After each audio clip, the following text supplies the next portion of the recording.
Hello and welcome, Patrizia Patz.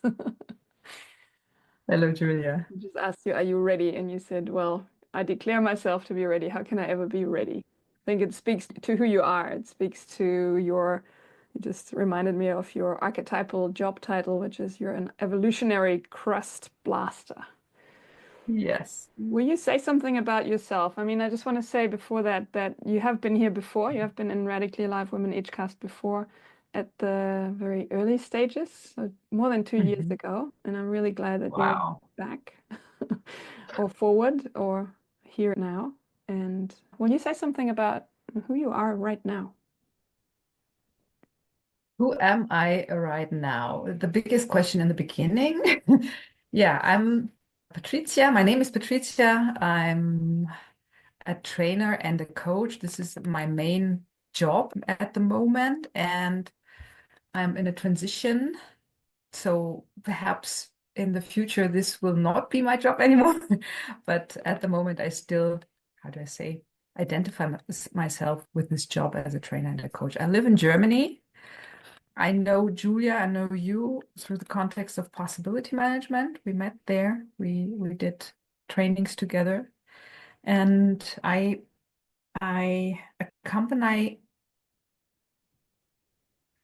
on the one hand single persons, yeah, to get more aliveness in their lives and to find their purpose and to live their purpose. And on the other hand, I accompany companies or people in companies to also to find other ways of collaborating together.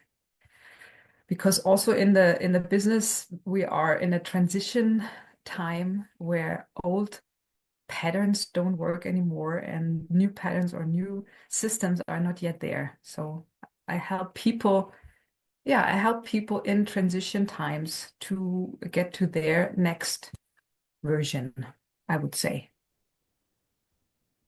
And I live here on the countryside near Munich, and I love nature and I love people and I love animals.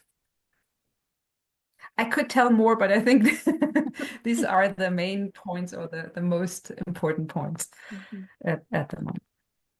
Thank you. And will you say how this evolutionary crust blaster comes through in these jobs that you described? How is that alive there? Yeah, in the beginning, when I worked a lot with the topic of purpose because this was one of my main motivation to find a purpose in my life, to yeah, serve a bigger goal, I would say in English.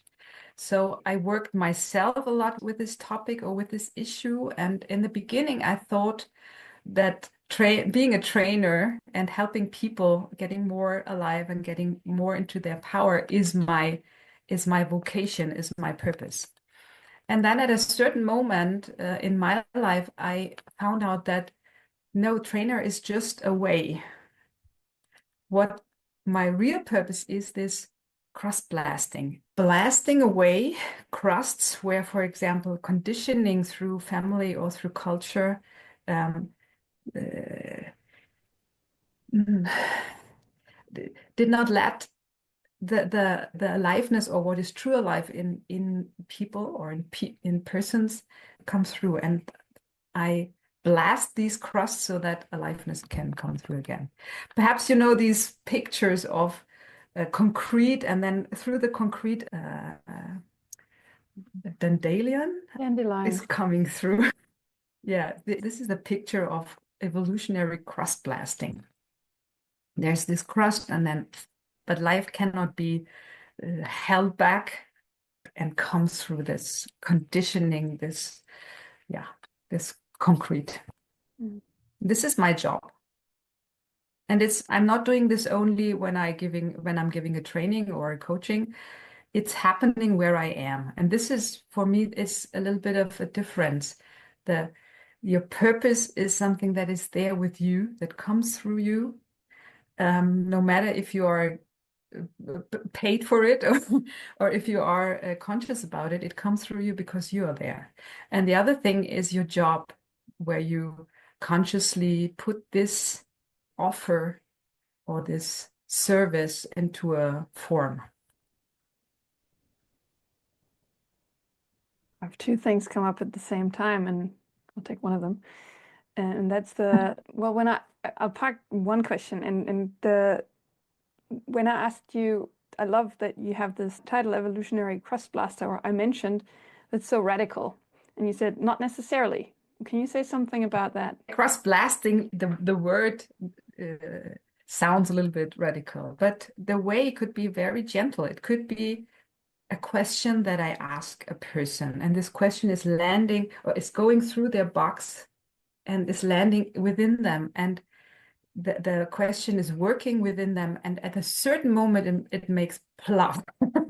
And for an insight is coming, or they find something out about themselves to come more into their aliveness or to come more into their power. So it could be like a small thing, like a question or a smile or a way that I listen to them that changes something or that blasts something that was not alive anymore.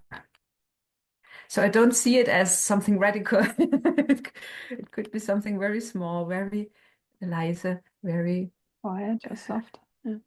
quiet, soft, yes. And then, but the main thing is that it goes through the box, the survival system into their essence, and there it makes this. I love it because it's Perhaps say okay, I'll wait. I'll wait till you've spoken. perhaps the result is radical, yeah. That something happens, that something changes, that something transforms in the direction of more power, empowerment, and aliveness. Yeah, and the way that that we're defining here at Radically Alive Women, the word radical is really coming from the radix, from that taproot that goes deep down. Yeah. So in that way, I think it is radical. Yeah. It connects really deep to the roots. It's breaking through those conditionings to get to the root of the essence. Yeah. Yeah, and it could be a seed that is there for a long time under this crust, and then at a certain moment it grows and then it breaks the crust. So it could also need some time. Yeah, I love Like I that you. tell somebody something and it gets in, they take it in, but the result comes 2 years later. Could also be. Yeah, I've noticed that a lot, that seeds have been planted in me and then it takes me years to actually for that to mature in me, and I get it all of a sudden, or it's ripe. And I've seen that also with things that I have given others, that it might take time. And so by you fleshing this out more, I get this sense, and this is a texture that I have with you in the space anyway, and I want to name it because it really is precious to me, is there's a certain quality that I would call feminine, which is more like a surrender to the evolution and working with the evolution than a more doing masculine approach, maybe, which would be more like a penetrating blasting, which I guess you have also, I know you also have in your toolbox. We're not one or the other, and I am getting a sense of this other quality. Does that resonate with you? When I had this conversation with my archetypal lineage, and when I had this conversation, they said that there are also crust breakers. Yeah. And what you said right now, this the masculine form, I would more say it's breaking. Yeah, it's active, and the blasting is more. I set a seed, and then when the time is right, then and it comes from within. So it's more this. And yeah, you name it as female power. Yes, I would agree. Yeah, I mean, to be honest, I am still I'm researching. I think it will be continuous research, this feminine, masculine, what is what, and I don't always know whether it serves, but it helps me to bring some clarity in my world, and it might not resonate with everybody, but I find it useful to just to distinguish these opposite kind of complementary forces or energies. Yes, and these are over-personal forces. They are not like we are oftentimes mixing the archetypal feminine or the archetypal masculine with women and men. We have both forces. We can access both forces, and we have both within us. And so I can completely go with your wish to become more conscious about these forces, because these are forces of nature. And they are both important forces. Yeah. Yeah, and important in that, like what I observe and perceive is that those two collaborating, coming together, that creates life. That's where the spark of life happens, like literally in humans, yeah, but also in an just on an energetic level, on a or creation happens. Like there's something really powerful in the creation there. Mhm. Yes. And really the experience that I made, and it can be also just a story that I made up, is really that your purpose is already there because you are there. And it's more about giving it a name, like evolutionary crust blast, to have it more consciously, and to have the possibility to commit to your service and to see back.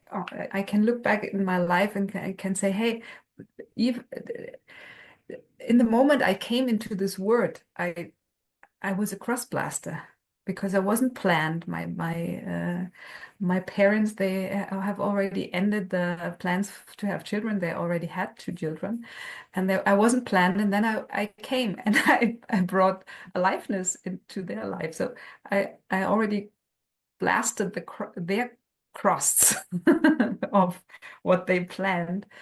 So it doesn't, on the one hand, it doesn't need to be a job. Yeah, it's happening where you are. And you can just have a look at what is happening where you are.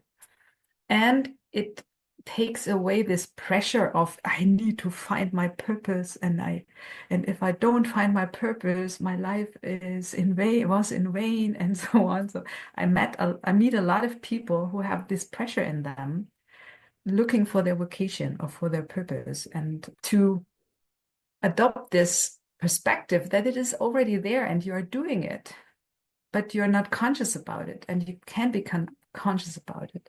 That takes away this pressure that we have in our, or that some people have in our culture and society. I need to find it. If not, everything was in vain. Yeah, I think it's quite a movement. It's quite a strong pressure on many. It's quite a standard thing. I notice I had that in me, or I might still have it, of okay, what's my purpose? I have to fulfill my life purpose. And then sometimes when I step out of the survival stories thing, I laugh because I think, at the end, I can imagine this like dying and then in the afterlife getting told like th this was just the biggest joke ever, that you're running after your life purpose when you're actually just living it. Like every breath you take, you're expressing it. You're an expression of it. Yeah. Yeah, that really touched me when I heard you say this before, that your life purpose is what you like, it expresses to you through you anyway, and like whether you're conscious about it or not. The question I have then is how, not everybody maybe earns a living through that, or would you say? I think there can be a pressure of, okay, I have to gain my income by living my life purpose. What have you got about that? Mm. Yeah. Yes, and there are so many possibilities out there. So every one of us has things to give, services that they can deliver with their life purpose. Yeah, like the cross blasting thing is very valuable for people. And evolutionary cross blaster is very valuable. Okay, if I look into the job offers of companies, nobody is looking for an evolutionary crust blaster there. Yeah, I have to to translate it, and for me it was like it was a process to find out the way I want to bring my vocation or my purpose into the world. For example, I found out that I don't want to work as an employee. I worked as an employee for 1 year and this was enough. So I said, no, I want to, I need freedom. I don't want to have to go somewhere from 9 to 5 or whatever. And this feels for me like going to jail. Yeah. So I found out through experience which way of working is fitting for me. So I became a freelancer. And then I found out that the cross blasting thing, the best thing to do it is in trainings and coachings. But I also found it out through experience. It's not something that came to my mind, this is the job you have to do. So it was through trying things out, try and error a little bit. And also one important thing was that to acknowledge that I have to give something that is worth, that is valuable, that people want and need. And this is also one of the main, how do I say, topics when I work with people who want to find their purpose, that they oftentimes think they don't have something to give that is valuable. They don't know about their talents, for example. Because talents, if you have a talent, it's easy for you to do that. And then you think it's easy, so it has no worth, no value. And to really find out, no, this is something I can give. This is something that not everybody can give. Other people have other things they can give. Yeah, to get clear about that there is something valuable that you can give, and that what your talents are. This is also one main thing, and to offer it in the way you like it. As an employee, founding a company, or in collaboration with others, or as a freelancer. There are so many possibilities at the moment to offer what you have to offer to people and to earn a living with that.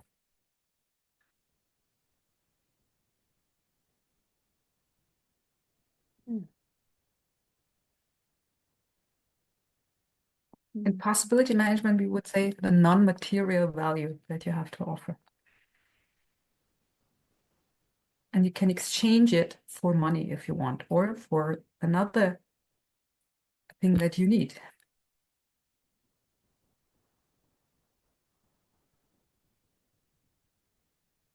Yeah, what I have recently noticed is that this non-material value could land in me, or did land in me also as a, okay, somehow I need to be able, though, to offer my non-material value against money. Otherwise, I'm not valuable. It's like this thing that's glued together, yeah? That non-material value is not my service, has non-material value, but it's actually a reflection of my essence value. And that's a trap that I was really fascinated to see how quick that goes to find evidence of this not good enough storyline. Yeah.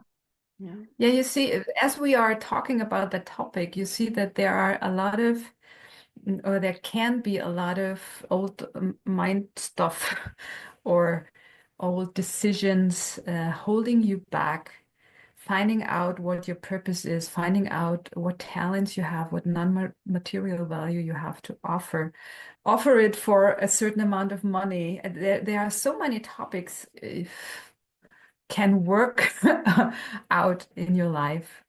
And yeah, when I work with people looking for their vocation, then we also work on it. It's not about only about becoming clear or having the clarity what it is. It's also about getting away these obstacles that keep you from offering it. Like, for example, what you just said, this connection between money and your personal value or the value of your essence. Yeah. It's also conditioning from our culture. I had my father, he worked a lot, he was a worker. And his story about work was you have to work hard and a lot to earn money. And of course, in the beginning, I adopted this story about money and about work. I thought someone we have to work hard to earn money, to earn a living. Yeah, it was really back then, it was for him to earn a living for himself and for the family, for the 3 children. And it's easy as a child to adopt this. It was really within my cells, this story, this equation. Work is hard.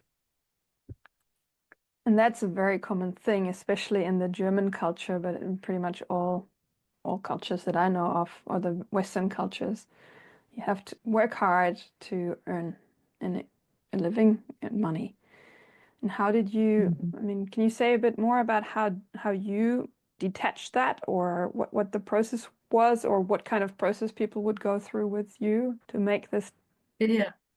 rupture? Yeah, it was a mixture of becoming aware for myself, and then it started with my becoming a freelancer. In the beginning, for example, my coaching, my coaching of purpose, live your purpose coaching, I offered it for a certain amount of money. And then after the coaching, my clients came to me and said, Patrizia, you know that this is far too little what you charge me for this, for what you gave me. I want to give you some more. So this was one of the first thing that happened. So I became aware that there was this, there was this in my head was this story. If I charge money, I'm not allowed to make mistakes. And the more money I charge, the more perfect I have to be or serve. My service has to be perfect. Yeah. And to become aware of that and to be bold enough to raise my my how do you say my the money I charge. Yeah, I to raise charge. the price. To raise my prices, yeah. And also to become aware that a lot of people came to me who were in a situation where they lost their jobs and then they wanted to find their vocation or their purpose. And I had the notion to give my service to them for a lower price because they have no job and they have no money. Until I found out, no, I'm not doing them any good with that, because they want to find out the thing that their talents, their service that they want to bring into the world. And if I charge them less, then I support their story of not being valuable enough. So then I started to give them possibilities how they can participate for the full price. And this changed also something. So this was the beginning for me of my transformation into or to get this money and hard work separated. And then when I got to know possibility management, I did also a lot of healing work, emotional healing work, because a lot of old emotional imprints were within me about this topic of not being good enough, of not being allowed of making mistakes, having to be perfect, combined with money, with value, and so on. And I worked a lot with these old patterns with emotional healings work. And this was also very helpful. And I also do this with my clients. So I work with them on the one hand to get clarity, what they want, what they are, what their purpose is, and on the other hand, getting or working with the obstacles that are keeping them from really going this way. Yeah, sounds like a priceless service to me. Yeah. Yes. Yes. Then it seems sort of random to put numbers on these kind of services that really support people to come into their full power, to do what they love to. And what I get also from that is to be nurtured back, to be nurtured by delivering a service that comes through them as an expression of their purpose. Yeah. And really also this awareness that I'm not only working against myself, I'm also working against them if I charge them too little. Yeah, I think, yeah. So that they really get a different connection or a relationship with value. Not only with money, but with value, because there's this, it's about value. And does that mean that when someone looks at your prices or finds out about your prices and says, oh, this is too expensive for me, they could still reach out to find possibilities how they could, so that you help Yes. them be in their power to source the money that they need to pay you? Yeah. So this is too expensive. So this is, if there is something that is that attracts you, yeah, about a program or whatever. If you want something because it attracts you, and then you look at the price and say it is too expensive. So there is something, amiss. And really to find out what is it that is so attractive to me? Why do I want to have this, or why do I want to do this? What could this change in my life? Or yeah, what is the value that I see in that? And then really to find ways to pay this value. Thank you. Because you have mentioned possibility management, and this is the context where we met, and this is also like the distinctions fuel this Edgecast, and this is where the Edgecast was born in, and it has grown out of it. So have I, and so have you. What is your new creation? Do you want to say something about that emerging new collaboration with other trainers? Yeah, it's also a crust blasting thing. So the next crust in me is was blasted away in the last months, where I would say that the old community of possibility management was breaking apart. And crust blasting, as I said, is not always radical, but it can also hurt in the beginning. Like every change can hurt in the beginning. During changes, we are going through different phases, and then after the crust blasting, yeah, and the dandelion is coming up, and then to see that there is a completely different world, a completely bigger world. When you go through that crust, yeah. And I think this is the moment where I am right now, where really to get to know this new territory where I'm not part of this group anymore, but still connected, I would say. And to see who is there still in this new territory from the old trainer colleagues, for example, Katerina, Michael, and what new is coming also, what things that I don't know yet. Yeah, this is where I'm at right now. And what I found out already is that I love diversity, and I love organic growth, and I love nature, as I said in the beginning. And and I'm also researching about different ways of collaborating. And this is for me this new field of research. How can we collaborate, for example, with also different possibility management trainers that how do I say, that I worked with beforehand in this group, and now we are not in this group anymore. So how can a new way of collaborating be without hierarchy, without this somebody invented this context and so on?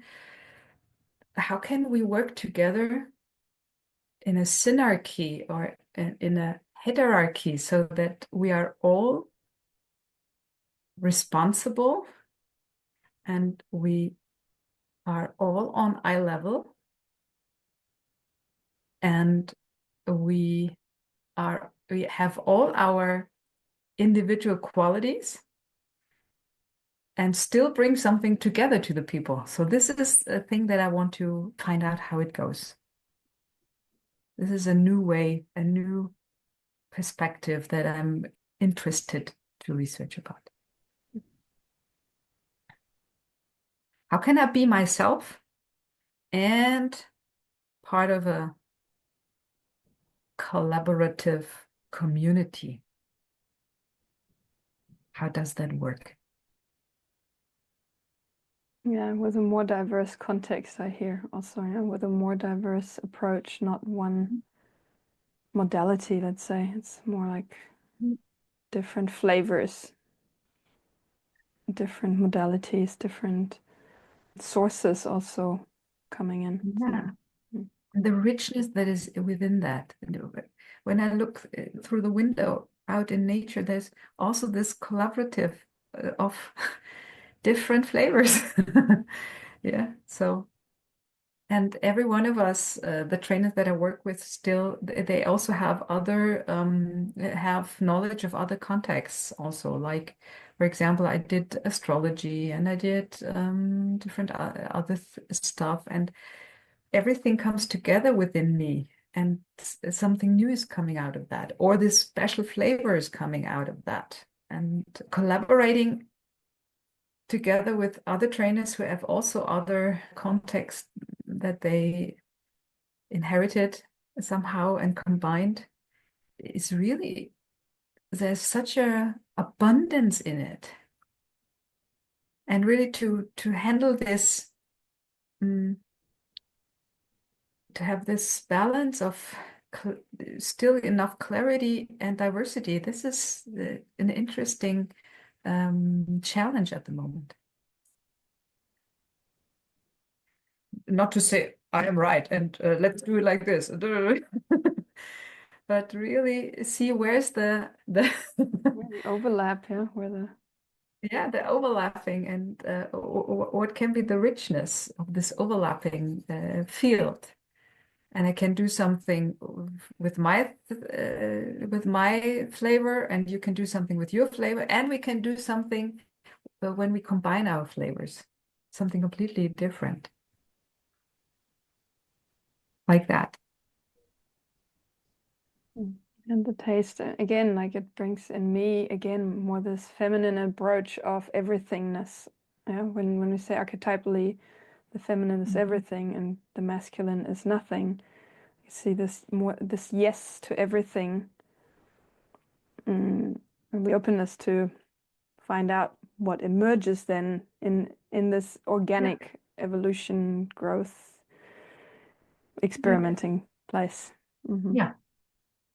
And it still needs the nothingness, the clarity brings clarity in the diversity, because if not, then it's chaos. So I think this I meant with this balance, really. Yeah, not to have only clarity, so expand the box, left, but both, so that we can rise like this or grow like this.